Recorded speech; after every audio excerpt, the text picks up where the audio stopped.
La RDC est une et indivisible. Et la population de tout le monde, c'est qu'il faut tout arrêter pour faire face à cette situation. Et que nous ferons de cette terre richement bénie un réel havre de paix, de prospérité et de progrès social.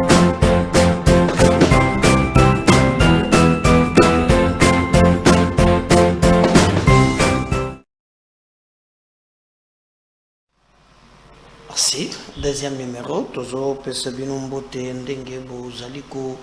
Partagez l'émission Nabiso, surtout Bozolemba, s'abonner pour continuer encore davantage pour partager l'émission Nabiso, le maximum de partage. Pour partager Awa, pour partager les bandas, pour Pesabino Makas, Boyeba ke Elokozo Sala en soutenant. MK des officiels, les alliés un peu très important au Kokiko partager au 5P Batoumusoso s'abonner, bo liker émission, bo commenter yango, oui bah que kozala mutu rendre biso œuvre utile, kokotana mulongo ya bato te bazali ko comprendre te le sens de ce que nous voulons faire, mais au contraire, pour partager les liens à Bisso, et Bisso force, il y a Tozonge la Bino Makasi. Donc, merci. Na Bino sur Bozolanda Bisso, na mon message, mon compte de Gomoko, Komelinga, na Roumanie. Si je suis na Roumanie, bande comme ce BLP, Bazana Italie, précisément na Rome, na Pesibino Mbote. Boye bisa papa que papa cardinal na biso awa comme un acteur politique impliqué azo sensibiliser ba évêque à le bibatika kodala na kobanga donc tozo yeba te soki politique angoko kende eti wapi Human Rights Watch ba bimisi rapport na bango dans cet rapport zali ko accuser le gouvernement balobi que gouvernement azali ko kanga ba opposant azali ko sala makambo ya mabe liberté d'expression gouvernement bloqué yango mayema ko tambola gouvernement zo sala ezabienté. Alors pourquoi ces rapports est commis à 3 mois des élections? Donc je pense que toko yeba yango toko beta li solo Martin Fayoulou depuis à Koti en disgrâce na bandeko mususu bango ba aligné ba candidat comme ba Sesanga, comme ba Matata, comme Katumbi, bato mingi bandiko bimisa ba vérité est belée, mais ces vérités là parfois qui dérangent. Alors to yebite ce qui est kozala na toujours même politique bato basalaka pour l'intérêt général ou bien biso na Congo zalaka na politique na biso moko oyo bato bazali ko bondela ba intérêt égoïste. D'ailleurs, même la question ya kolobake ezo bota mamikolo yo Martin Fayoulou azanani auti wapi abota misoki makambo belé. Alors beaucoup mela kinga pena pesa bino réponse on de commédar mendeli osba débat ezo sale malokela bisaile biso ba enquête ndeko na ngai ngana no ngona kende na bandundu akende ko sala enquête D'ailleurs, tous les bateaux, tous les bango, pesa biso ata moi muke non, tous les mbongote et tout ça. Kaka enquête nde tokolongwa, tokende koluka nini te. Mais Martin Fayoulou beaucoup dans émission oyo, akoyebisa bino place à botami, kombo ya papa na ye, ya mama na ye. Alors, ba musuba zolo ba pona makambo ya eto. Oh. Et tout le monde ce qui me dit que ya moi sinaï, c'est que bana ya Fayoulou wana pena logique, ya chani ya de père et de mère, bango mukato bazali banda boule wa ya zéro, cause à la tête peut président na mboka na biso. Alors c'est un débat où ils ont vraiment alimenté. Il faut que peut avoir candidat. Si beti eloko moto na Katumbi allié Tijengo lubilu nono ante libanda. Alors boti kaye mais au moins botuna kinga mituna. Je fais un effort dans cette émission. Beaucoup de place Martin Fayulu a botami a pesi même na maternité kombo ya papa na ye. Bon ba musuba lobi o batu ya muzitu baba kutuba yemena nzembe soki keba politique au Congo. Donc babisi même na nzembo bakomi koloba o Martin aza mutu ya bandundu te aza sénégalais.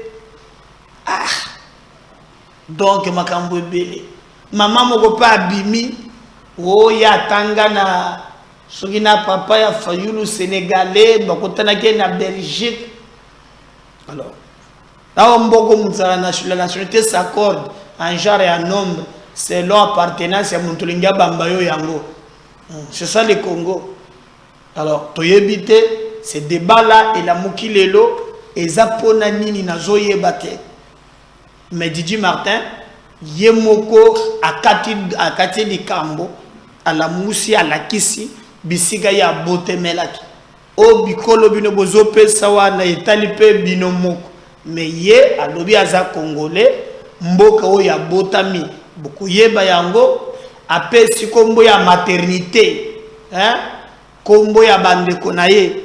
Je crois na koyamba kala mingi te mundabi Yvon muntu zaka na babilo kwa na mingi ya kolunga koyeba o babotami na boye na kozwela bino ye. C'est comme ndenge pe toza pe na mususu wa mutu pasi mususu eza pe ya Katumbi mine tekeli 3 mois papa grec soki italien maman zambienne mutalobi yango muyambo mais lelo akomi congolais maman na ya komi princesse ya soki bayeke côté ya bamunongo babimisa même na papa moko abetaka brique na Bel-Air awo métier noir o papa kulutu na ye soki papa leki ye wana mboka oyo à ce qui concerne ma infiltration ezali plein.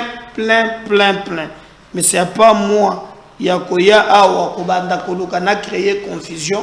Mais biso nyonso tozali vraiment d'accord que le lenge makambo zo kende ezali makambo ya komiko sate ezali makambo ya kosambrouiller te. Devons faire un effort pour relever les défis parce que le Congo ezali mboka ya bakoko, le Congo ezali vraiment mboka ozo permettre biso que makambo matambola correctement et que biso biseka tozali to sala musala na biso correctement. Mais vous continuez toujours à partager ma émission na biso, vous continuez à liker pour boyer la vérité. Il y a une mission ndengeni politique et kosalema na République démocratique du Congo. Mais pour retenir que na ndenge tozo kende na élection, il y a déjà des candidats bakoki kozala hors course, entre autres Matata Mponyo Mapon.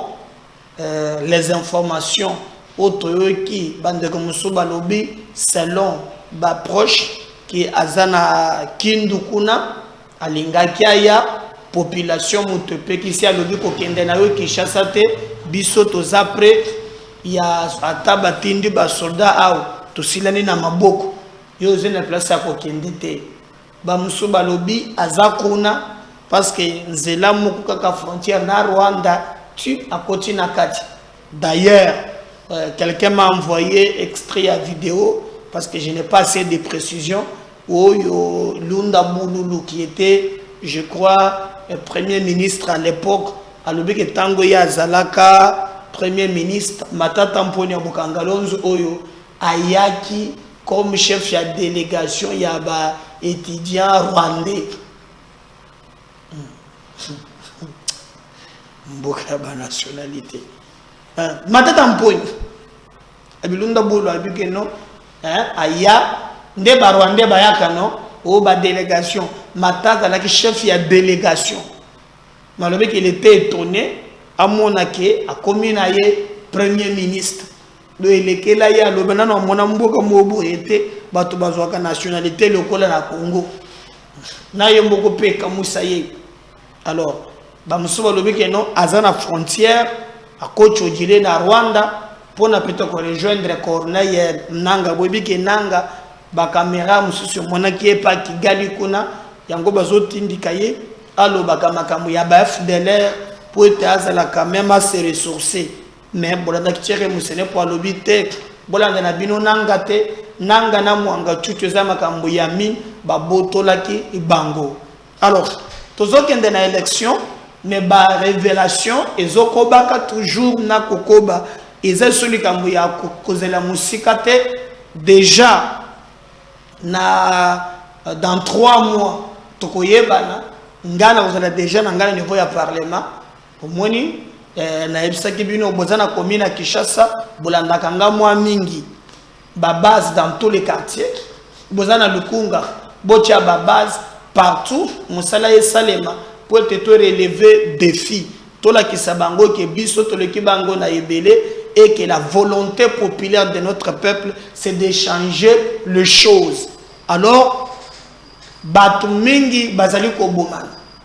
Alors namoni batindi batu babimi po ba attaquer bazo s'attaquer bango na bango batu musuba lobi pas question ya kozwa se sanga toko mise Fayulu bis ba musuba lobi babdo bazana complication bango na bango. Alors ba musus ba kei musika même jusqu'à attaquer Martin parce que Martin Fayulu ne participe pas encore na ba communiquer na bango. Bomone makambo tang ba bomi Chéribin bango nyonso ba seli ba déclaration ba lobi Didier Martin a consolidé. En fait, il a compris au moins léger. Parce que comment Bakatumbi Bakényon sacré, Bazonga Sangani na bango après, Betche et Boutou. Donc très compliqué. Et Bandawana a comme peu Mayele. A comme peu Mayele, à l'Obakali Soussou. Et l'autre côté, a comme côté la bango peu de près. Mais bango na Bakalikili na bango, ceux qui Bakaneli, ceux qui Ndengenini. Les 4 bakomi ko kubundela ye o ya lenette ya noir ya zokanisa keno Katumbi pour il est très sûr Katumbi ozana candidat bato zo babisa mbongo pam akozala na ye candidat mubeko ya mboka na biso zo pesa ye chance wana te parce que o ya lenette ya noir il compte vraiment bakomise Martin Fayulu bis munda basalaki na bemba non Bemba, Katumbi, ba portaki Didier Martin. Didier Martin, ce que c'est milongo là. Donc, soit très bien d'Engezali, Matata na cour constitutionnelle. Donc, c'est lui qui peut avoir la chance. Oh, il y a les lettres noires, c'est ça. Bomoni, Katumbi, écoute, on parlons pas Libanda. Donc, il y a les lettres noires, c'est Sanga, à cause de l'opportunité, il y a Fayulu bis. Mais pour la comment, en tout cas, c'est très compliqué. Tu éviter, tu zotalela, ndenge makambo ezokende, mais boti kande musala bozui maintenant il y a diabolisation. Makambo eza clair. J'aurais même appris que balancer campagne pour na kolobao bango bazana ba enquête ya autopsie. Mais ce qui va balancer yango et que c'est très grave pour bayebisi biso que manso mako kende mais la vérité est éclatée. Alors, comme je ne pouvais pas kofanda kaka kimia sans que na répondre na ba préoccupation na bino. Est-ce que réellement Martin Fayulu aza congolais? Didier Martin, est-ce que aza congolais? Les éléments à notre possession, ils ont permis de bisoto lobati. Mais yemoko a commis l'obela kolekanga moko. Didier Martin, balobi ke yo ozana yo congolais te. Soti ndengeni Alors yo quand même na extrait oyo bazo tourner mituna bato balanda poto kataka même débat na lembi banda une semaine na ba mituna na banini. Écoutez ce que Martin Fayulu a dit sur lui-même. On t'a connu le bel kaye azate. On suit ça. Martin Fayulu azamo na Kisasa. Abotami na Kisasa na hôpital général. Martin Fayulu abotami na Njili. Na quartier 5 na Menkao na Njili. Martin Fayulu ba bâtisier na église Sainte-Thérèse ya Njili. Soko lingo ba date. Na botami le 21 novembre 1956. Ba bâtisingayi le 8 février 1957 na Sainte-Thérèse. Donc, mais Martin Fayulu a dit qu'il nous parce qu'avant dit partout. Na botami na Njili, to mokete papa na maman bakabwani, to kena matete na banunu, to longwe na banunu avant na bande classe na kena Lemba, na bandi école primaire na Lemba. OK? Na longwe na bandi école primaire na Lemba et puis na longwe na Lemba na kena Ngaba et na zongili na kesu na Njili. Na sali partie mususu école na Njili na zongili mususu na Lemba na silisi école primaire na école presbytérienne ya Lemba. Soko yebi Lemba malamu Sinestar, OK, côté Wenze Zalaki, par na siko comme commune, mais commune na tango les zaki wanate. Zaki côté kuna côté Bandala. OK? Donc na vandi na Kinshasa, na vandi na Kitambo, na Kwamut, na vandi et pas yebele. Donc na zali kinoa o yayebi Kisasa et sima na zalaki surtout moi na Xaveri. Moi na yaba mube. Bisu to yembi na ndako Nzambe, to servir messe toke na Xaveri oyo ba yebi abelukelo ye muto zaki supérieur na ngai na Xaveri. Donc alors so gina ken musika da ken musika mais non pour le moment le lobby papa na maman ba botio na Njili le qu'on a au komaki candidat à l'élection présidentielle président élu et que peut-être au kozonge là et puis ba congolais va décider ce qu'il faut ba élire yo tendance c'est comme il faut to ba mutu moins bien papa na maman bango ba utaki wapi. Mais papa, les Kamboa na oyo bino boye na ngoba wutaki wapi. Ekolo yo nini, monoko na bino nini. Papa na mama, papa na ngai azali batu yo so lingi ya pa awuti na Kwilu. Awuti na Bagata, na Fatundu. OK? Pa imboka na ye ezali ikuna. Donc ce qui moto alingi akende ayi papa bakunda papa na recollecter cimetière na mboka na ye. OK? Donc papa na maman eloko ya bien bande kuna bongo bazali lekio ya mwasi ya tata na ngai azali lo na Ngaba soki bolingi na lo bakangote parce que ba muwe sakate ba na français qui se sent morveux c'est mouche leki na ye pe ya mobali azali lo na kati ya Fatundu oyo balingi ba mona ye ba komona ye donc maman pe aruta ki kaka Fatundu bien sûr bango balé baza ekolo moko baza bato omoni tango na ba bala na bato omona tango mama nanga botami ba boti tata na ngai bake bazui le meya batie na sani na bi sani ba osokola ya bi ko akobala ausala mwasi. Voilà, j'espère que wana bolandi vraiment Martin Fayulu, débat et aussi là. Parce que j'ai entendu vraiment, Martin, Boyo qui a botami na Ndili, moi na Ndili ya Tongo, Didier Martin. Sko bana ya veni na bango bazaliti. Hein? Comme ngai na zana bana classe na biso. Naza pena ba membre na nga bazali. Ngaza par exemple un ami tout tangi na école primaire. D'abord il y a Kinshasa ici c'est Arnold Lukusa. Un ami mususu ko taza ingénieur na SNEL Gédéon Kanyinda bana chiki na biso. Alors pour bana classe ba Martin hein pour bokataka de Bobby Mapé. Même il y a université. Ngaza na ba Mabumina Zana ba matata pas la classe na biso moto zanga ba na classe na ngoka Kabila na Congo zanga na bango te mais moi je crois que le débat est clos.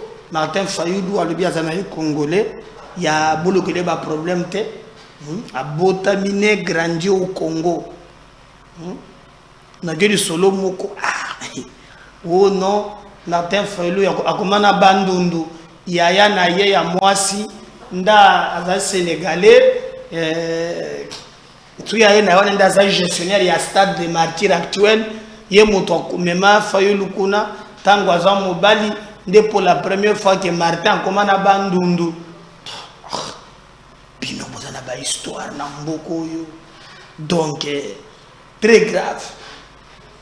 Bon, mais surtout que le bandé ye moko lobiki aza moto a botamina ye azana problème mon côté na bande comme ça. Mais nous apprenons aussi que situation et zali ko évoluer na mikolo mais zali ko ya dans les coulisses en tout cas makambo zeli ko se dessiner bien te pour na Salomon Kalonda Escadela boyebi que depuis ba kangiye ba sambisiye boyo kati en tout cas ba vérité surtout ndenge ni ministère public est chargé qui est parce que jusque là ils a débat dans le côté na fonté mais na ngambu na bango il se peut que il y a des mécontentements alors ba tumusu balingi ba payer le prix te batike na yomoko Salomon abanda komona pasi alors na ba information tozana yango boyeba ke bato bakende balibi toko kende longo singa matembele alors ba révélation ezo ya moi mingi et sika dossier wane ko kende en tout cas toyeba nango penzate alors boza la prêt po bokoyoka mikolo yo bako envahir ba média ba kolenga ba créer diversion moko ezolo ba kombote parce que bazo croire que nao bazo sala makambo na bango koyeba te mais ça aussi ba congolais baza prêt pour makambo et salem. Je parlais na émission ya liboso bomoni ce qui se prépare déjà au Katanga il mikolo lekimi balé awa mouvement moko elekaki eza bien te et je vous avais alerté mais bomoni maintenant ba jeune wana o ba bengi ya Jinafep hein ba s'arranger maintenant na service ya ba commando hein ba esko ba militaire ba za ko ba fusaka même na ba impôt alors voilà ba ozo mona wana quelque chose se prépare déjà awa eloko bomonaki balongolela ki Lubumbashi ba yokoloka na Kinshasa balobaki que chaque jeudi ba ko banda ko sala sit-in basala ka mbala moko nzamba confondre bango. C'est le même schéma maintenant aux autres en place. Donc, cacophonie est belée. Nous demandons, dès la première émission, la ministre provinciale et intérieure, il y a Katanga, il y a le Lubumbashi précisément, mais il y a le Katanga, Toko Sengape, ministre, le vice-premier ministre, ministre de l'Intérieur, les informations de notre possession, bateau, trouble, babé bisamboka, pote makambo etambola très bien te tokoma na niveau bango ba mesana toujours na ba logique na bango ya partage équilibré soki ya ndenge nini na maye matali mboka na biso mais biso moko ba congolais to pesa bato wana chance te to la kisa bango ke biso to leki bango na yebele et que nous avons l'obligation ya ko dénoncer ba complice. Moi-même, des fois, je reçois des messages. Il y a bande ko bazo bengai président Meda continuer à kobele la biso pe to za ba originaire awa mais makambo bande ko bazo sala eza makambo ya soni comment ou comment na makambo za me bango balingi kaka boy tout ça en tout cas c'est quelque chose ezali malamote nous pensons que esengeli o mais quand même na kobele la pote makambo échanger surtout que le gouvernement anticipe. Je peux vous dire qu'il y a des choses, il y a des réunions, il y a des messes noires contre la République où ils ont se tenir, mais bokoyeba suite na mikolo ezaliko poussana bande konangai. Il y a aussi un ministre qui s'appelle Nicolas Kazadi na baninga na ye bande konangai na ba information na zui nazoze la paix ya solo question orale avec débat wana ezala aligné na niveau ya Assemblée nationale. Balobi yepe a koti na makambo ya ko brader ba mine na biso. Nkolaka zali bazo funda ye. Bazo funda mikolo mingi. Mais oyo balobi ka sali eza très grave. Très grave. Ndeto yoki bokolanda un député national. Je crois que nous avons un INC. Oya fundi Nicolas.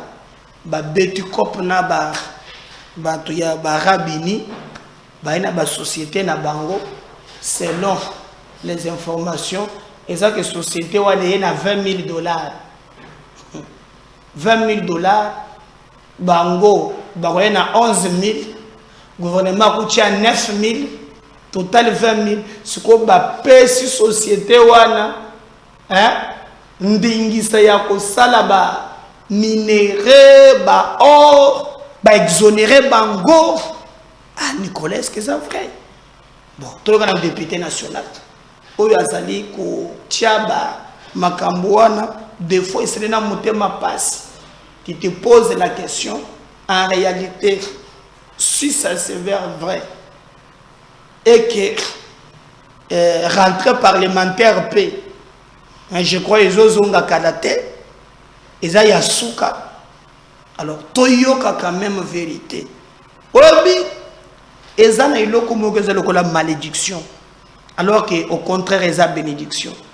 Comment tu causes un pays riche, au Totonga na classe Tolobi, le Congo c'est un scandale géologique. Un pays riche, mais la population extrêmement pauvre. Au contraire, le peuple paye le prix. Tous ces gens qui dorment dehors, c'est à cause de la minerai que le bon Dieu nous a donné. Mais il y a un groupe d'individus. Et c'est la police il y a est. Regardez comment bazo bunda po balongola état de siège. Pour na ligne mine na bango ezobunga. Mais si et seulement si makambo toyo qui paye et ça vrai. Bande konangai, c'est que c'est grave. Hein? C'est que c'est grave. Hein, Nicolas Kazali, c'est que c'est grave. Le bakakaki, ose la paix, n'a point de vue contraire. Sinon, pas c'est grave. On suit ça. On va revenir juste après. Je viens de faire une initiative parlementaire, de contrôle parlementaire. Je viens d'adresser une question écrite à 3 membres du gouvernement, à savoir Madame la ministre d'État, ministre de portefeuille, Madame la ministre des Mines et Monsieur le ministre des Finances de la République démocratique du Congo au sujet de la signature par les 3 membres du gouvernement d'un accord de jointe venture avec la société Primera. La société Primera est une société de droit des Émirats arabes unis. Au terme de cet accord, il est indiqué que la société Primera et la République démocratique du Congo créent ensemble des sociétés Primera RDC. 2 sociétés Primera RDC. L'une, Primera Gold, pour l'or, et l'autre, Primera Metals, pour le 3T. Mesdames et messieurs la presse, il s'agit d'une mafia organisée. Pourquoi? Chaque société Primera n'apporte que $20,000. Je dis bien $20,000. Primera Gold, $20,000. Primera Metals, $20,000. Et dans les $20,000, la RDC apporte 9,000 et la société Primera n'apporte que 11,000. Mais à cause de $11,000, les 3 membres du gouvernement accordent un monopole pendant 25 ans pour l'or, pour le coltan, pour la cassiterie, pour le cobalt, bref, 3T pendant 25 ans pour toutes les provinces du Nord Kivu, du Sud Kivu et du Maniema. Mesdames et messieurs, c'est inadmissible. Maintenant, en termes d'obligation, la République démocratique du Congo s'engage à engager la société Sakima, qui est propriétaire de tous ces gisements, à signer un accord avec la société Primera pour 25 ans, en sorte que à raison de seulement 11 000 $, Primera soit la seule société à pouvoir commercialiser l'or congolais, soit la seule société à pouvoir commercialiser le coltan, le cobalt, la cassiterite pendant 25 ans. Et ce n'est pas fini. On accorde à la société Primera un régime fiscal privilégié, plusieurs exonérations inédites, et là où elle doit payer au taux de réduction scandaleuse. Rien que pour le coltan, les sociétés congolaises et entités de traitement congolaises payent 12% de la valeur de chaque marchandise, du moins de la cargaison des minéraux, à l'exportation. Là où les sociétés congolaises payent 12%, Primera ne payera que 3,5%. Nous avons calculé uniquement pour le coltan, le trésor congolais paye 80% de ses revenus. Au cours d'un mois, à voir le flux, nous perdrons 500 millions de dollars chaque mois pour les 3 provinces et pendant 25 ans. Nous avons donc dit que c'était inadmissible. Nous avons posé la question aux membres du gouvernement concerné parce que, comme vous le savez, le régime conventionnel a été abrogé par le nouveau code minier. Aujourd'hui, nous sommes sous le régime légal et toutes les sociétés sont traitées de la même manière. Le président de la République dit, et avec raison, vouloir créer des millionnaires congolais. Ce n'est pas en accordant un monopole immérité à une société étrangère que nous allons créer des millionnaires congolais. Ce n'est pas en accordant des exonérations illégales à un étranger que nous créons des millionnaires congolais. Et enfin, ce qui paraît scandaleux, en ce qui concerne le règlement du contentieux, les 3 membres du gouvernement ont renoncé au privilège de la souveraineté de la République démocratique du Congo. Je n'invente pas, le contrat est là gelé. Vous allez même le publier. En ce qui concerne le contentieux, les 3 membres du gouvernement mettent à égalité la RDC avec une société privée en disant que, en ce qui concerne le contentieux ou l'exécution des décisions arbitrales ou judiciaires nées de cette convention signée, la République démocratique du Congo n'invoquera pas son droit à la souveraineté, ni des immunités y attachées. Ce qui revient à dire qu'en exécution d'un jugement produit par Primera, nous pouvons nous retrouver avec le palais du peuple saisi, les comptes du trésor public saisis, le palais de la nation, des immeubles, les symboles de souveraineté ne sont pas protégés. Disons que ce n'est pas normal. Ensuite, comme vous le savez, la société Sakima, à laquelle les 3 membres du gouvernement enjoignent de signer des contrats de jointe venture avec la société Primera, cette société a déjà signé des contrats de même nature avec des sociétés de droit congolais, lesquelles sociétés ne sont pas disposées à renoncer à leurs droits. Ils viennent de faire des déclarations. Il s'agit de la société Amir SARL, CDMC SARL, Stone Mining Company SARL. Voilà, je crois que Bolande Binomoko, bon, on attend aussi version, il y a ministre à finance, naba de Kumususu, ba collègue, ba tangi na bango.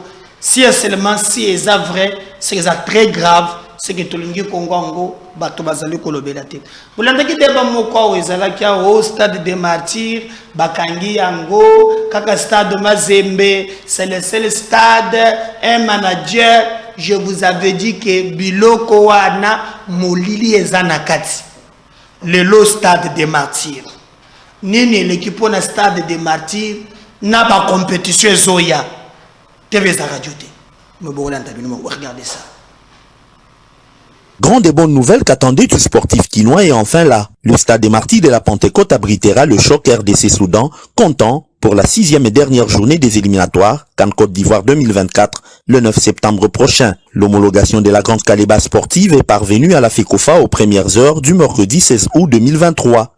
Je confirme cette information, d'autant plus que la CAF a écrit à la FECOFA et nous étions le tout premier, très tôt matin déjà. On était informé de la situation, mais on ne voulait pas propager ça, d'autant plus que nous n'avons pas dit officiellement à son Excellence Monsieur le ministre des Sports. Homologation certes, avec cependant certaines recommandations formulées par l'instance fêtière du football continental, raison de la énième descente du ministre des Sports et Loisirs François-Claude Kaboulou-Mwana Kaboulo dans cet antre aux côtés du CONOR et des entrepreneurs commis aux travaux de réhabilitation. La CAF, vous savez, une décision de la CAF sort toujours de conditionnalités.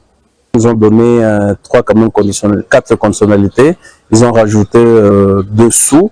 Et donc, nous devons nous employer pour minimiser davantage les 4 conditionnalités. Requinqué à 80%, le stade des Martyrs devra pour son finissage assainir sa cour extérieure, libérer les voies d'accès, notamment celles des entrées de l'avenue Triomphale et Wangata, installer les portes tourniquets pour faciliter le contrôle d'accès au public, faire les graphismes des salles antidopage, mais également aménager la salle commise aux premiers soins. Ces coups de poquet est la conséquence d'efforts consentis par le chef de l'État, Félix-Antoine Tshisekedi Tshilombo, premier sportif du pays, du premier ministre Jean-Michel Sama Lukonde et une volonté traduite par la touche de François-Claude Kaboulou-Mwana Kaboulo qui, à son arrivée, s'était lancé comme défi de remettre ces stades, symbole du football congolais, aux standards internationaux.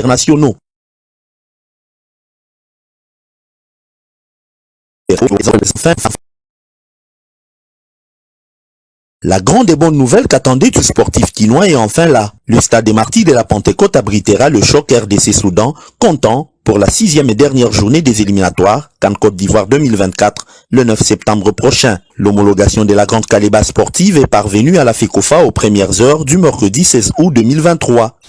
Je confirme cette information, d'autant plus que la CAF a écrit à la FECOFA et nous étions le tout premier. Très tôt matin déjà, on était informé de la situation, mais on ne voulait pas propager ça, d'autant plus que nous n'avons pas dit officiellement à son Excellence Monsieur le ministre des Sports. Homologation certes, avec cependant certaines recommandations formulées par l'instance fêtière du football continental, raison de la énième descente du ministre des Sports et Loisirs François-Claude Kaboulou-Mwana Kaboulo dans cet antre aux côtés du CONOR et des entrepreneurs commis aux travaux de réhabilitation. La CAF, vous savez, une décision de la CAF sort toujours de conditionnalités. Ils ont donné 4 conditionnalités, ils ont rajouté dessous. Et donc, nous devons nous employer pour minimiser davantage les 4 conditionnalités. Requinqué à 80%, le stade des Martyrs devra pour son finissage assainir sa cour extérieure, libérer les voies d'accès, notamment celles des entrées de l'avenue Triomphale et Wangata, installer les portes tourniquets pour faciliter le contrôle d'accès au public, faire les graphismes des salles antidopage, mais également aménager la salle commise aux premiers soins. Ces coups de poquet est la conséquence d'efforts consentis par le chef de l'État, Félix-Antoine Tshisekedi Tshilombo, premier sportif du pays, du premier ministre Jean-Michel Sama Lukonde et une volonté traduite par la touche de François-Claude Kaboulou-Mwana Kaboulo qui, à son arrivée, s'était lancé comme défi de remettre ces stades, symbole du football congolais, aux standards internationaux. Donc le débat est clos. Makambo ya ona kaka stade moko ndeza boye na boye, voilà. Mais comme les combats ils ont aussi la tête, au même moment que les catholiques ont le makambo mususu, batindi ki siko bato mususu ba bengi bango ba laïque, bo attaquer gouvernement, bo na tato mususu. On va nous séparer de cet élément. Donc vous allez après alors tokota numéro mususu. On se sépare. N'oubliez pas de vous abonner et de partager les liens. Bye, on suit ça. Sur l'état de siège en Ituri et au Nord Kivu, du 14 au 16 août 2023. Le peuple n'est plus dupe. Par sa lettre numéro 2045/08-2003 du 8 août 2023, Son Excellence, Monsieur le Président de la République, chef de l'État, a convoqué et organisé à Kinshasa la table ronde sur l'état de siège dans les provinces de l'Ituri et du Nord Kivu du lundi 14 mercredi au 16 août 2023. Nous, laïcs catholiques, le mouvement citoyen et les OSC avions demandé la levée de cette mesure car inefficace, mais les autorités n'avaient accordé aucune importance à cette démarche. Aussi tient-il de noter qu'en dépit de toute manœuvre dilatoire et de tout tripatouillage lors de ces assises, la ténacité et la résistance des participants ont été manifestes. Ils n'ont pas cédé aux intimidations, ni ne se sont laissés séduire par les fastes de leur prise à charge durant leur séjour à la capitale. Ces délégués méritent nos félicitations, car ils ont prouvé devant tout le monde qu'ils avaient tous un seul objectif: la levée pure et simple de l'état de siège contre toute tentative d'un maintien artificiel et fantaisiste de ce régime spécial par un vote sanction de la quasi-totalité, soit 174 voix se sont levées contre les plus ou moins 200 délégués présents. Il nous lègue ainsi une leçon. On peut traîner un âne jusqu'à l'eau, mais on ne peut pas l'obliger à en boire. Cette leçon vaut au monde entier, qui sait que désormais le peuple congolais est mûr et capable de résister quand sa vie est en danger. Laquelle vie n'est pas à vendre à vil prix contre des récompenses alléchantes des politiciens ou dirigeants pour qui seuls ne vaut leur vente et non la vie de la population. Aussi, sonnons-nous déjà le glas contre la prorogation faite lors du récent Conseil des ministres. Elle doit être la toute dernière, car la menace d'exclusivité nous rôde. C'est ainsi que toute tentative de fraude électorale sera vouée à l'échec. En plus, nous exhortons la Cour des comptes et les inspecteurs de l'Inspection générale des finances, IGF, à se hâter pour descendre dans les lieux, dans les deux provinces sous régime spécial, pour que l'opinion soit éclairée sur leur gestion financière. Et fustigeons la récente sortie médiatique du gouverneur militaire de l'Ituri, s'attaqua publiquement et directement à l'ingénieur Dieudonné Lossa, le coordonnateur de la société civile force vive de l'Ituri. Et si il lui arrivait un malheur, le responsable ne serait plus à chercher. En même temps, nous exigeons la libération immédiate et sans condition de tous les prisonniers politiques de l'état de siège.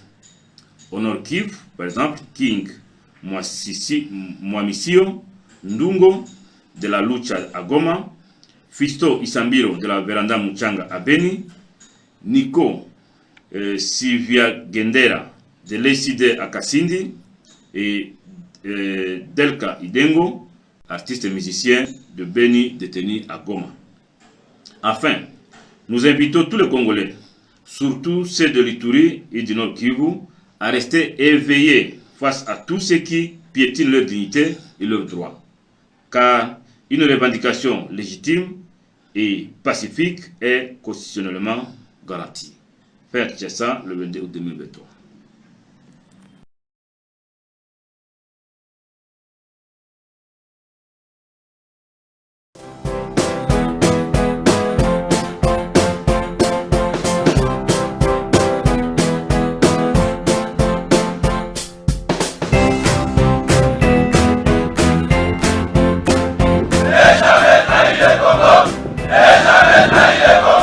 La RDC est une et indivisible. Et la population et tout le monde, c'était il faut tout arrêter pour faire face à cette situation. Et que nous ferons de cette terre richement bénie un réel havre de paix, de prospérité et de progrès social.